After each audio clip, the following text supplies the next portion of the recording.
You know that feeling when you're working on something and it's almost perfect, but not quite. So you keep tweaking and adjusting and fiddling with it for another 3 hours until your eyeballs feel like they're going to fall out of your head. And then somehow, despite all that effort, you still don't finish the thing because it's not ready yet. Yeah, me too. I once spent so long perfecting a birthday card that I missed the actual birthday by 6 months. Because nothing says I care like a birthday card in December for a June birthday. My friend, meanwhile, scribbled "Happy Birthday" on a post-it, actually delivered it, and got all the credit. The betrayal still stings.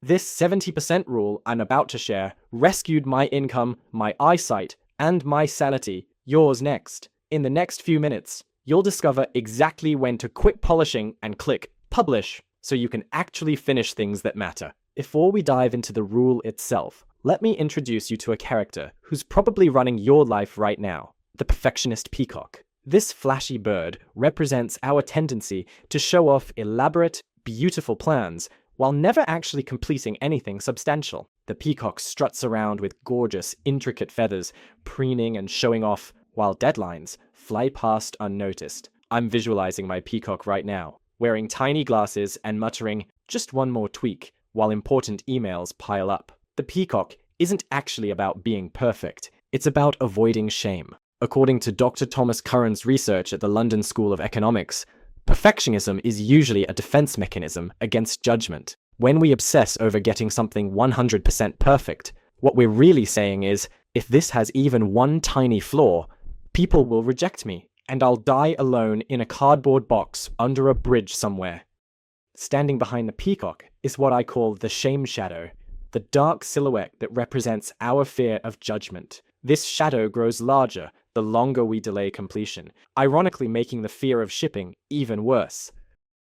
Perfectionism isn't just annoying, it's expensive. Perfectionism costs you in ways you might not realize. According to Rescue Time's 2023 data, the average knowledge worker loses 2.3 hours per day to bova polishing work. That's 11.5 hours a week, nearly 600 hours a year, spent on diminishing returns. Beyond time, perfectionism costs promotions. While you perfect one project, your colleague ships 3. Creativity, your brain's innovation centers shut down in polish mode. And sleep, hello 2 a.m. tweaking sessions. And here's where it gets really interesting from a brain perspective. Dr. Andrew Huberman's research shows that perfectionists have hyperactive error monitoring circuits in their anterior cingulate cortex. These circuits light up longer in perfectionists, causing the "just one more tweak" loop that keeps you stuck. Your brain is literally working against you here. It's not just a willpower issue.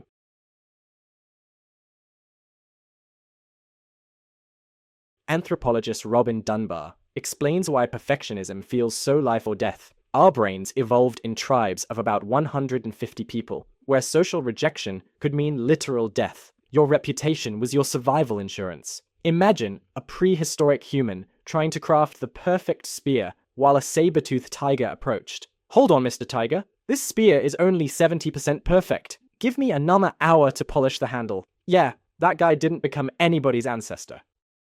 But in modern life, this survival mechanism backfires spectacularly. The perfectionist mindset triggers what psychologists call all-or-nothing thinking. Either something is flawless or it's garbage. There's no middle ground. I once deleted an entire presentation 10 minutes before giving it because I found a single typo. My backup plan? Winning it. It went exactly as well as you'd expect. The Done Framework. Your perfectionism escape hatch. So what's the alternative? Enter the 70% rule and the Done Framework. The 70% rule states that when something is about 70% perfect, you should ship it, publish it, or consider it done. Then you can iterate and improve based on real feedback rather than your imagination. Here's how to know when you've hit that magical 70% mark. I call it the Done Framework. D. Does it work? Does it fulfill the basic function it's supposed to? If yes, you're at least at 50%. O. Obvious errors removed. Have you fixed the glaring mistakes that would immediately undermine your credibility? If yes, you're probably around 60 to 65%. N. necessary elements included? Does it have all the essential components needed to be complete? If yes, you're hitting that 70% sweet spot. E. Enough to get feedback. Is it developed enough that people can give you meaningful feedback on it? If yes, ship it. Notice what's not on this list. Is it perfect? Will everyone love it? Is it better than everything else out there? Does it make me look like a genius? These questions are perfectionism traps that will keep you stuck forever. Now, let me introduce two more characters in this drama: the Itera-Tiger and the completion chemist. The Itera-Tiger is a hungry beast that represents the power of rapid iteration. Unlike the Perfectionist Peacock, the Itera-Tiger only gets fed when you ship something, and each time you feed it, it gets stronger and faster. The completion chemist, meanwhile, is the little scientist in your brain who mixes up delicious cocktails of dopamine and serotonin every time you finish something. According to research by Grant and Schwartz, 2011, completing a task triggers a dopamine spike in your brain, a natural reward that builds momentum. Perfectionists miss out on these regular hits of motivation, making each new project harder to start. It's like trying to run a marathon while refusing water at every aid station. Now, I should mention that there are times when aiming for 100% is appropriate. If you're performing surgery, building airplane safety systems, diffusing bombs, then yeah, maybe aim for perfection. Though even surgeons have to know when to stop operating. But for most of us, doing knowledge work, creative work, or business tasks, 70% is the sweet spot. So that's where we'll stick the landing for today. Scalpels, jetliners, and bomb squads can chase 100%.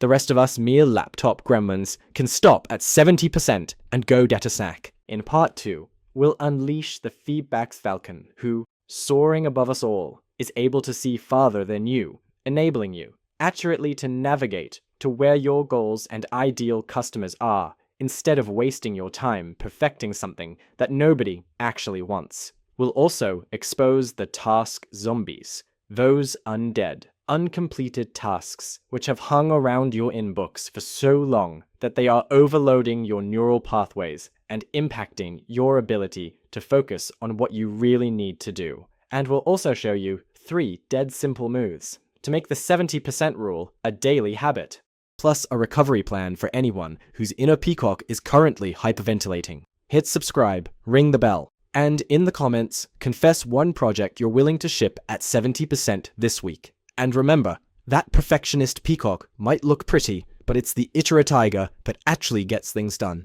Your Itera-Tiger is hungry. Don't leave him hanging. See you in part 2.